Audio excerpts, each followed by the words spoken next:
Hello students, welcome back. आज हम economics के इस कोर्स को लॉन्च कर रहे हैं।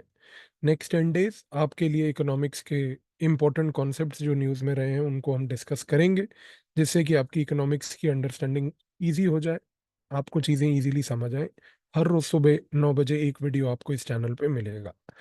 दोस्तों, आज का जो कॉन्सेप्ट है उसको हम जिसको डिस्कस करने जा रहे हैं, that is called the concept of GDP, जिसको ग्रॉस डोमेस्टिक प्रोडक्ट कहते हैं। एक सिंपल लैंग्वेज में समझने की कोशिश करते हैं कि जीडीपी आफ्टर ऑल होता क्या है। आप और मैं मान लीजिए दोस्त हैं। मेरे पास एक मैंगो का फार्म है। मेरे पास एक खेत है जहाँ पे मैं हर साल आम उगाता हूँ। आपके पास एक बेकरी है। इस बेकरी में आप अपने प्रोडक्ट्स बनाते हो। आप केक, पेस्ट्री, पैटी एटसेट्रा ये सब बनाते हो। रेगुलर बनता है, रेगुलर चीज़ें बिकती हैं। आप लोगों को ये प्रोडक्ट्स रेगुलर बेचते रहते हो। मैं भी पूरा साल अपने फार्म में आम उगाता रहता हूँ। लेकिन अगर हम एक साल के बाद दोनों मिलके बैठे और हम देखने की कोशिश करें कि आपने अपनी बेकरी में कितने केक्स, कितनी पेस्ट्रीज, कितनी पैटीज, कितने क्रीम रोल लोगों को बेचे, और मैं आपके साथ मिलके बैठ के देखूं कि मैंने एक साल में कितने आम उगाए और वो कितने आम मैंने मार्केट में बेचे, तो इसके लिए क्या होगा? इसके लिए सबसे पहले ये होगा कि हम दोनों को बैठकर एक एनुअल प्रोडक्शन, आपकी बेकरी की क्या थी, मेरे फार्म की क्या थी, उसको बैठ के रिकॉर्ड करना पड़ेगा। उसको रिकॉर्ड करने के लिए एक स्कोर बोर्ड बनाना पड़ेगा। इस स्कोर बोर्ड में हम दोनों को एक कंपैरिजन मिल जाएगा। और कंपैरिजन क्या मिलेगा? इस चीज का कि आपके बेकरी के प्रोडक्ट्स कितने थे, मेरे मैंगो फार्म में प्रोडक्ट्स कितने थे। अगर हम ये दोनों चीजों का कंपैरिजन कर लें तो एक चीज तो तय है कि इस कॉन्टेक्स्ट में हम दोनों के पास आज एक ऐसी चीज तैयार हो जाएगी कि हमें पता चल जाएगा कि एनुअल प्रोडक्शन आपका क्या था और मेरा क्या था। इसी तरीके से जीडीपी भी काम करती है। अगर आप एक फार्म और एक प्रकार की बेकरी को कंपेयर कर रहे हो, तो इसी तरीके से देश भी एक दूसरे के प्रोडक्शन लेवल्स को कंपेयर करते हैं। इंडिया एक साल में कितनी प्रोडक्शन कर रही है वो कंपेयर करेगी। चाइना एक साल में कितनी प्रोडक्शन कर रही है वो कंपेयर करेगी। इसी तरीके से अमेरिका, चाइना ये दोनों क्या प्रोडक्शन कर रहे हैं ये कंपेयर करेंगे। जर्मनी, इंडिया क्या प्रकार की प्रोडक्शंस कर रहे हैं ये कंपेयर करेंगे। तो एक टूल चाहिए, एक कंपैरेटिव यार्डस्टिक चाहिए। इस कंपैरेटिव यार्डस्टिक के तहत, जिसके थ्रू हम ये स्टडी करते हैं कि एक कंट्री के अंदर इंटरनल लेवल पर, यानी कि उसके कंट्री के बॉर्डर्स में कितनी प्रोडक्शन हुई, उस प्रोडक्शन के टेम्पलेट को, उसको हम बेसिकली जीडीपी कहते हैं। तो ये जो जीडीपी वर्ड है ना, इसमें तीन वर्ड्स हैं। अगर आप देखो, gross domestic and product. Gross का मतलब होता है टोटल। यहाँ पर डोमेस्टिक का मतलब होता है इनसाइड योर कंट्री, इंडिया के अंदर कितनी प्रोडक्शन, चाइना के अंदर कितनी प्रोडक्शन। और प्रोडक्ट का मतलब होता है प्रोडक्शन। तो जीडीपी, ग्रॉस डोमेस्टिक प्रोडक्शन, का एक सिंपल लैंग्वेज में आपको जार्गन फ्री मीनिंग क्या याद रखना है कि it is total inside production of your country. अगर आपको ये समझ आ गया हो तो हम अगर आगे बढ़े तो आप देखोगे कि जीडीपी में हम सबसे इंपॉर्टेंटली क्या करते हैं। हम कहते हैं कि यहाँ पर हम मनी वैल्यू को, यानी कि हर एक गुड और सर्विस जो एक कंट्री में प्रोड्यूस हो रहा है 1 ईयर के अंदर, उसके साथ एसोसिएटेड क्या मनी वैल्यू है, उसको बेसिकली एग्जामिन और एनालाइज करते हैं। तो अगर मेरे मैंगो फार्म में मेरे मैंगोज को बेच के मुझे कुछ मनी वैल्यू मिली, आपकी बेकरी में आपको कुछ प्रोडक्ट्स बेच के उसकी एक मनी वैल्यू मिली, इन दोनों मनी वैल्यूज को जोड़ के जो टोटल प्रोडक्शन आपने करी और मैंने करी, उसको हम बेसिकली एक दूसरे का कंपैरेटिव जीडीपी कहते हैं। कंट्रीज भी जीडीपी इसी तरीके से अपना एनालाइज करती हैं। जीडीपी में ये याद रखिएगा कि अगर हम एक सिंपल लैंग्वेज में देखें तो आप 1 मिनट के लिए विजुअलाइज करो कि इंडिया एक जाइंट फैक्ट्री है। इस जाइंट फैक्ट्री में इंडिया के आपके पास यहाँ पर लोग हैं जो कि शू मेकर है, कोई जूता बना रहा है, किसी का मैंगो फार्म है, किसी की बेकरी है, कोई इंजीनियर है, कोई डॉक्टर है। सारे लोग यहाँ पर अलग अलग प्रकार के प्रोडक्ट्स या सर्विसेज को प्रोड्यूस कर रहे हैं। इन सारों का ग्रैंड टोटल और जो मनी वैल्यू इवेंचुअली निकलती है 1 ईयर टाइम में, उसको हम सिंपल लैंग्वेज में जीडीपी कहते हैं। अगर ये समझ आ गया हो तो हम आगे बढ़ते हैं और यहाँ पर देखते हैं एक बड़ी इंपॉर्टेंट चीज कि क्योंकि जीडीपी में हम ये कह रहे हैं कि यहाँ पर पूरे मनी वैल्यू को ऑब्जर्व किया जा रहा है, वो भी वो मनी वैल्यू जिसके तहत हम प्रोडक्ट्स को, गुड्स को जितने भी एक साल में मैन्युफैक्चर हुए उनके मनी वैल्यू को ले रहे हैं, तो एक चीज तो तय है कि अगर हर साल आपका जीडीपी फिगर बढ़ता जा रहा है, यानी कि हर साल आपकी प्रोडक्शन एनुअल लेवल पर बढ़ती जा रही है, तो इसका एक चीज तो मतलब क्लियर है कि आपके यहाँ पर प्रोडक्शन ज्यादा हो रही है। अगर आपकी जीडीपी ज्यादा बढ़ रही है तो सिर्फ प्रोडक्शन नहीं, यानी कि आपके यहाँ पर लोगों को भी यहाँ पर नौकरी मिल रही है, यानी कि higher GDP is a sign of job creation. ये पॉइंट याद रखना, प्रीलिम में क्वेश्चन आते हैं ऐसे। Similarly, higher GDP is not only higher work and higher job creation, but also higher income। सोच के देखो, क्योंकि अगर जीडीपी बढ़ रहा है, प्रोडक्शन बढ़ रहा है, प्रोडक्शन बढ़ रहा है तो लोगों को नौकरी मिल रही है, लोगों को नौकरी मिलेगी तो लोगों को इनकम भी तो मिलेगा। यानी कि higher GDP is associated with higher production, higher GDP is associated with more job creation, higher GDP is associated with higher levels of income. और यही चीज एग्जैक्टली रिवर्स हो जाती है अगर जीडीपी लो हो। अगर आपके कंट्री का जीडीपी दिन प्रतिदिन कम होता जा रहा है तो प्रोडक्शन गिरती जा रही है, प्रोडक्शन गिरती जा रही है, यानी कि यहाँ पर लोगों के जॉब्स जो हैं वो लूज हो रहे हैं। और अगर जो लोगों के जॉब लॉसेज हो रहे हैं तो उनकी इनकम्स भी घट रही हैं। यानी कि एक सिंपल लैंग्वेज में ये कहना गलत नहीं होगा इस मोमेंट पे कि जीडीपी एक एक्चुअली अपॉर्चुनिटी का एक इंडिकेटर है कि आपकी कंट्री में जीडीपी ज्यादा है या कम है। उससे आप ये एनालाइज कर सकते हो कि आपकी कंट्री में अपॉर्चुनिटीज कितनी है। ज्यादा जीडीपी का मतलब क्या है? प्रोडक्शन ज्यादा है, वर्क ज्यादा है, इनकम ज्यादा है, अपॉर्चुनिटीज ज्यादा है। तो ज्यादा GDP means vibrant economy. Vibrant economy का मतलब क्या हुआ? कि इकोनॉमी में प्रोडक्शन, वर्क, इनकम सब कुछ ज्यादा है। तो जीडीपी एक इंडिकेटर है आपके अपॉर्चुनिटी का, भूलिएगा मत इसको। इसके बाद अगर हम एक सिंपल लैंग्वेज में बात करें तो जीडीपी को कैलकुलेट करने के ब्रॉडली तीन तरीके होते हैं। सबसे पहला तरीका होता है प्रोडक्शन मेथड। प्रोडक्शन मेथड का मतलब ये होता है एक सिंपल लैंग्वेज में कि आप एक इकोनॉमी में जितनी भी एनुअल लेवल पर प्रोडक्शन हो रही है उसकी मनी वैल्यू को कैलकुलेट कर लो, तो उससे आपको प्रोडक्शन मेथड के थ्रू जीडीपी मिल जाएगा। सिमिलरली इनकम मेथड, कि एक इकोनॉमी में कितनी इनकम जनरेट हो रही है। अभी हमने बात करी थी, अगर आपको मैं फिर से पीछे लेके जाऊं, more production is equal to more income. तो अब आप यहाँ पर ये चीज को समझ सकते हैं कि income method. Similarly expenditure method, expenditure method का मतलब होता है कि इकोनॉमी में खर्चे कितने हो रहे हैं। अगर एक इकोनॉमी में खर्चे ज्यादा हो रहे हैं और वो सारे खर्चों की मॉनेटरी वैल्यू को, मनी वैल्यू को हम एकजुट कर लें, तो उससे हमें क्या मिलता है? उससे हमें मिलता है एक्सपेंडिचर के थ्रू जीडीपी। एक ब्यूटी ये है कि आप चाहे प्रोडक्शन मेथड से जीडीपी निकालो या इनकम मेथड से निकालो या एक्सपेंडिचर मेथड से निकालो, तीनों जगह से जीडीपी आपको मिलेगा तो सेम ही, आपको कोई डिफरेंस नहीं मिलेगा।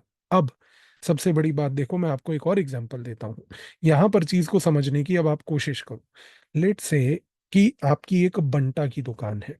ठीक है, बंटा होता है ना वो कंचे वाली बोतल जिसके अंदर सोडा होता है, वो आपकी एक शॉप है। 2023 में आपने 100 बंटा की बोतलें बेची।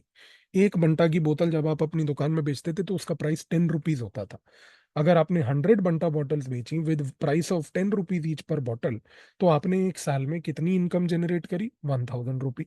लेकिन अब सोचो कि 2023 के बाद जब आप 2024 में आए, तो जो नींबू था, जो नींबू आप डाल के निचोड़ते थे उस बंटा की बोतल में लोगों को देने के लिए, अभी वो मान लो कि नींबू का प्राइस 10 रुपीज बढ़ गया। तो 2024 में आपने 100 बंटा की बॉटल्स फिर से बेची, लेकिन अब क्योंकि लेमन का प्राइस बढ़ चुका था तो आपने बंटा लेमन बना के 20 रुपीज का बेचा। तो यहाँ पर 2024 में आपकी इनकम हो गई 2000 रुपीज। अब आपकी जब इनकम 2000 रुपीज हो गई, तो अब आप एक मिनट के लिए सोचो कि जब आप 2023 से 2024 में आए और यहाँ पर हमने देखा कि 2024 में आपको तो 2000 रुपीज मिल रहे हैं 100 बॉटल्स बेच के। तो कहने का मतलब तो ये है कि भाई आप तो ये विजुअलाइज करोगे कि मेरा बंटा की बोतल के बिजनेस में मुझे तो डबल ग्रोथ हो गया, क्योंकि 1000 रुपीज से 2000 रुपीज, वो 2x। पर क्या आपका बिजनेस एक्चुअली ग्रो हुआ? यहाँ पर दो तरीके आपको ऑब्जर्व करने हैं। पहली चीज ये याद रखनी है कि देखो, जब हम 1000 से 2000 देखते हैं तो यस, ग्रोथ एक डेफिनेट दिखती है कि वो 2x है। पर द रियलिटी इज कि क्या ग्रोथ हुई? Answer is no. ग्रोथ क्यों नहीं हुई? क्योंकि अगर आप देखो तो आपने 2023 में भी 100 बंटा बॉटल्स बेची और 24 में भी 100 बंटा बॉटल बेची। यानी कि यहाँ पर अब हम आते हैं एक कॉन्सेप्ट पे which is called the real GDP. Real GDP का मतलब ये होता है कि वो जीडीपी को कैलकुलेट करना जिसमें हम प्राइस हाइक जो होता है उसको इग्नोर कर दें। आपकी प्राइस हाइक क्या थी? 10 रुपीज। किस चीज की? नींबू की। अब आप दोबारा से देखो यहाँ पे, 2023 में भी आपने 100 बंटा बॉटल बेचे, 2024 में भी आपने 100 बंटा बॉटल बेचे। यानी कि दोनों साल अगर हम आपका ऑब्जेक्टिवली ध्यान दें, तो आपकी बंटा बॉटल की सेल दोनों टाइम पे 100 ही थी। यानी कि बंटा बॉटल सेल्स नहीं बढ़ी, आपके हाथ में जो कैश आया वो इसलिए बढ़ा क्योंकि आपके जो इन्फ्लेशन थी, जिसको हम एक सिंपल लैंग्वेज में कहते हैं प्राइस हाइक, वो यहां पर ज्यादा हो गई।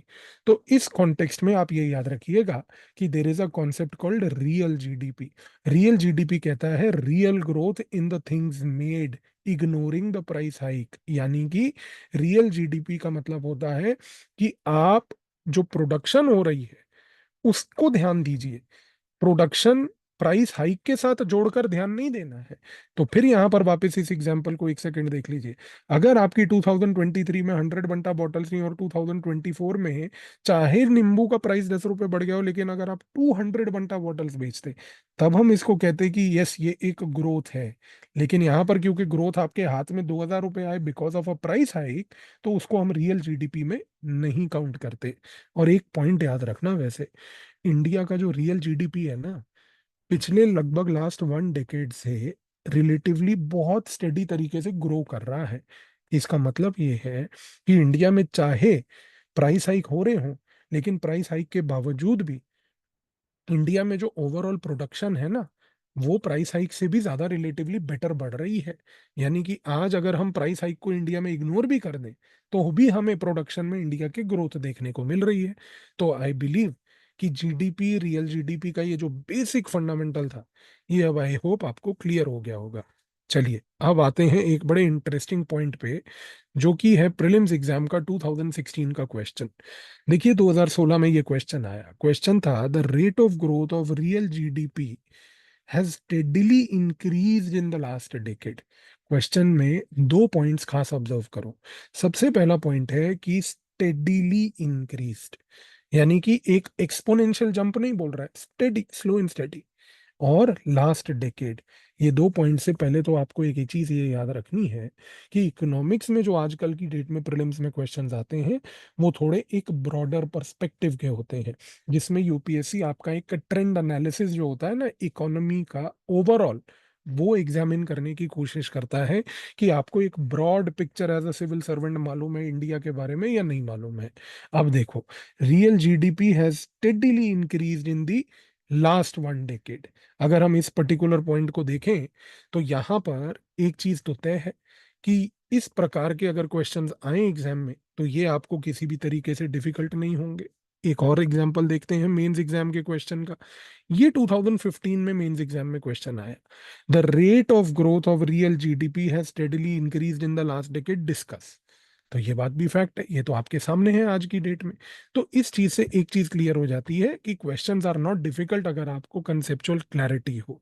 अब मैं आपको एंड में वीडियो खत्म करने से पहले एक बहुत इंटरेस्टिंग निमोनिक बना के दे रहा हूँ। ये दो निमोनिक्स याद रखिएगा, आपको एग्जाम में बहुत मदद करेंगे, प्रीलिम्स मेंस दोनों में। आप ये याद रखना, पाई, पाई होती है ना जो एप्पल पाई हम खाते हैं, आप ये याद रखना mnemonic to calculate GDP is PIE, यानी कि production income and expenditure method. दूसरा, जीडीपी के साथ टाइम वर्ड जरूर याद रखना। टाइम का मतलब होता है जीडीपी में total value inside the country, measures goods and services, evaluated annually. ये 4 points. So time and pi, ये जीडीपी के लिए दो आपके निमोनिक्स हैं। अब ये मत भूलिएगा कि यहाँ पर ये एक कोटेशन को याद रखिए।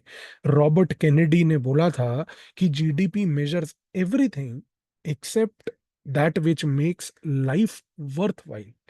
यानी कि रॉबर्ट केनेडी ने एक बड़ा इंपॉर्टेंट ऑब्जर्वेशन दिया कि भाई जीडीपी में हर एक वो चीज है सवाए उस चीज को छोड़ के जिससे कि जीवन जीना अच्छा बनता है। यानी कि ये पॉइंट इंपॉर्टेंट इसलिए है क्योंकि ये कंपेल करता है कि we must go beyond GDP.